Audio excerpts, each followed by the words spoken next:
Under no circumstance are you allowed to take off your blindfold. If I find that you have, I will hurt you. Do you understand?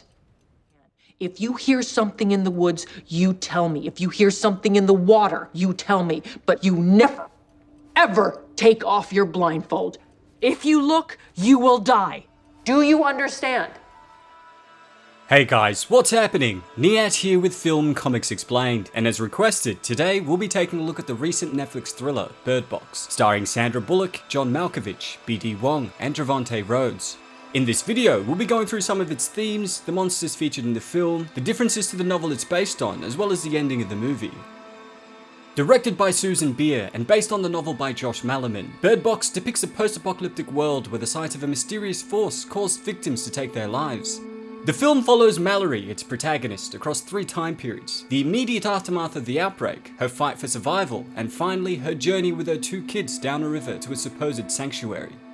While the film is a post-apocalyptic thriller about the mysterious force that caused people to commit atrocities against themselves and others, at its core, the film is about people's inability to connect, as seen through Malorie, who spends most of her time in isolation, disconnected from most of her family and the world at large. Malorie is ultimately afraid of allowing herself to openly love her children, fearing that she would make them soft in the process, or that it would hurt too much when she lost them. Her journey through the film is not only a representation of motherhood, but also of her learning to trust again, a decision she makes at its climax when she finally names her son Tom and her adopted daughter Olympia, whom she'd only referred to as boy and girl up until that point. The genius of Birdbox is that it feels like just as much of a character study as it was a thriller, examining the various ways in which people coped with the apocalypse. Doug is cold, belligerent, and unhappy about the number of people that join his group to survive, especially Malorie, as Doug's wife had essentially died trying to help her. Malorie is warm, disconnected, and more of an isolationist that is forced to change in order to keep herself and her children safe. And though the two of them often butt heads, they overcome their differences over a drink and the realization that they were both dealing with loss in extreme circumstances, which forced them both to toughen up. This is encapsulated perfectly with the advice Doug gives her about there being only 2 kinds of people in the world: the assholes and the dead. Something that would come to define the way she prepared her children for the perilous journey that they had embarked upon. I told you to stay on the boat! You don't think. You do exactly what I say or you die. Do you understand me? If something happens to me, do not try and help me. Forget about me and try and save yourself. Do you understand? Olympia, who like Malorie was also 4 months pregnant, is another character that finds refuge with the group. During the course of the film, Olympia openly admits that she was very soft, having been spoiled by both her parents and husband, never having to fend for herself a single day in her life. This of course is in stark contrast to Malorie, who had an abusive father and had to learn to look out for herself from a young age. Tom, on the other hand, is a former soldier who falls in love with Malorie and her kids, and even takes them in as his own. While Malorie had taken a hardline focus on survival, Tom enables her to trust again, and also teaches her about the value of living, insisting that they along with the kids needed a combination of the two in order to keep going. Something I noticed upon rewatching the film for this video was that Malorie actually learnt and adopted at least one quality from Doug, Olympia, and Tom that would define the mother she would ultimately become. The film opens with a stern Malorie harshly explaining the rules to her 2 children for the journey they're about to take, before flashing back 5 years to the beginning of the apocalypse. The story then alternates between Malorie at different stages of the outbreak, before finally revealing how it came to be that she was left with 2 children when she'd only given birth to 1. In the past timeline, the pregnant Malorie is on the way back from hospital with her sister Jessica when the mysterious force attacks, causing pandemonium in the streets and ultimately leading to the death of Jessica, who becomes affected by it. Malorie then finds herself in a house with a bunch of other survivors, including the owner Greg, his hostile neighbor Doug, a conspiracy theorist named Charlie, and Tom, who was a former soldier, among many more. It's here that we get our first hint as to what the mysterious entity actually was, with fellow survivor Charlie exclaiming that this was the endgame. We're in the endgame now.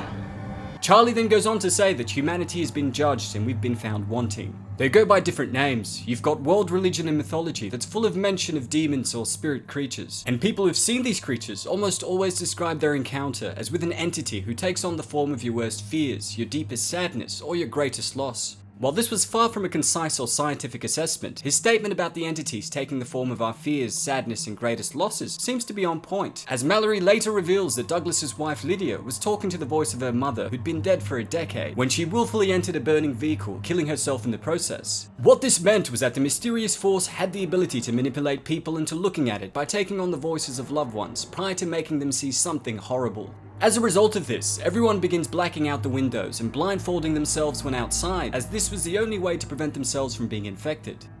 Now, the film's title, Birdbox, refers to a group of birds they keep in a box after Malorie discovers they could sense when the mysterious force was near. The title also cleverly alludes to the survivors who, like the birds, spent most of their time contained in a dark box.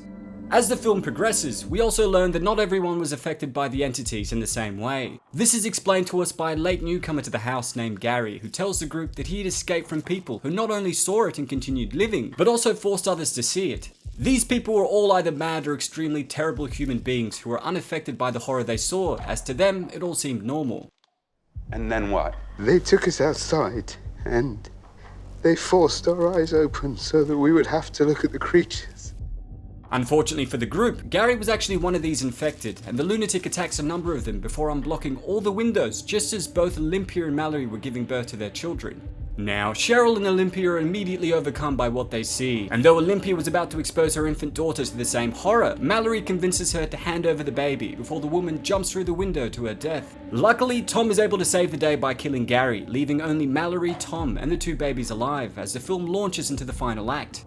With 5 years having passed, we see that Malorie and Tom were now deeply in love and had begun training the kids to survive in this new world. It's here that the pair first hear a radio transmission from a man named Rick, who claimed that there was a distant compound filled with other survivors where they could find refuge. The only problem was that they had to travel blindfolded through the river in dangerous rapids with young children, and to make matters worse, there was a point in the river where one of them had to remove their blindfold and direct the path of the boat. Sadly, before they can make the dangerous journey together, Tom sacrifices himself to save Malorie and the children from a group of infected, and we see the mother frantically loading the kids onto the boat before departing on the dangerous trip. Given that she had to steer the boat and remain blindfolded to ensure their best collective chance for survival, Malorie begins to contemplate which child of hers would have to remove their blindfold. However, as they get closer to the rapids, she decides against this and they blindly go down the rapids together. The trio then finally make it to the compound, which is revealed to be the Janet Tucker School for the Blind, where they find Rick, who was also blind, along with the majority of the survivors there. Upon arriving, and after going through the perilous journey with the two children, Malorie finally names the kids Tom and Olympia, before allowing them to play with the other children, enabling them to live and not merely survive for the first time in their lives. With regards to the plot, the film stays pretty close to the novel, with a few minor changes to the location and the supporting characters. In the film, Tom has a much larger role than he did in the book, and in the novel, he's actually killed off by Gary while the women were giving birth. The novel also has a greater time span between the point where Malorie learns about Rick's safe haven to when she actually embarked on the journey.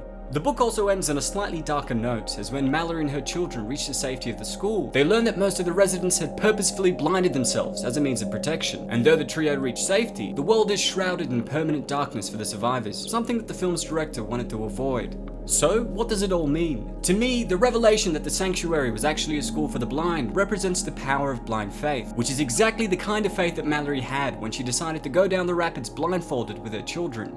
As well as a character study, Birdbox is also an exploration of what constitutes as strength and weakness in our society. At the beginning of the film, Malorie believed that to love openly was a weakness, but in the end, her opening up to love is what saved her children. On the same note, I thought it was interesting that blindness, which is typically thought of as a handicap in our society, ended up being the ultimate protection against the monsters. I mean, not only are Rick and the other blind people essentially immune to the effects of the mysterious force, but they were also well equipped to live in a world where the ability to operate without sight was a key survival trait. The naming of her children, which incidentally coincided with the release of the birds in the sanctuary, is also symbolic of Malorie finally letting down the bird box she had built up around herself, leaving the film's final shot as one of hope, togetherness, and the belief that things would get better. I'm really curious to hear what you guys thought of the movie, so please share your thoughts and some of your theories in the comments below. Also, who else kept wondering whether Matt Murdock would make an appearance at some stage in the film? Whenever the group were blindfolded, I kept imagining Daredevil would come in to save the day, but alas, this never transpired. So here's to hoping we get a sequel titled Birdbox 2: Daredevil Unleashed. Well, that's all for today, folks. Big thanks to all of you guys who requested we take a closer look at Birdbox. Don't forget to hit subscribe and click the notification icon to stay up to date on all my content. And if there's anything else you'd like to request, please don't hesitate to ask. As always, it's been a pleasure. Niyat here with Film Comics Explained. Thanks for stopping by. Oh my God, just go. I am not running a red light with a nobody pregnant there, lady there's in the nobody car. there. I don't mean Just the car. drive the car. No, you gotta let me just drive, okay? You're freaking me out. Seriously, just let me do it. Oh my God, what the fuck is that? What the fuck is what? What the fuck is what? Yeah, what the fuck is what? What are you looking at? What did you see? What? Can you tell me what's Stop it! Stop it! Just... God damn it! Stop it! Please stop!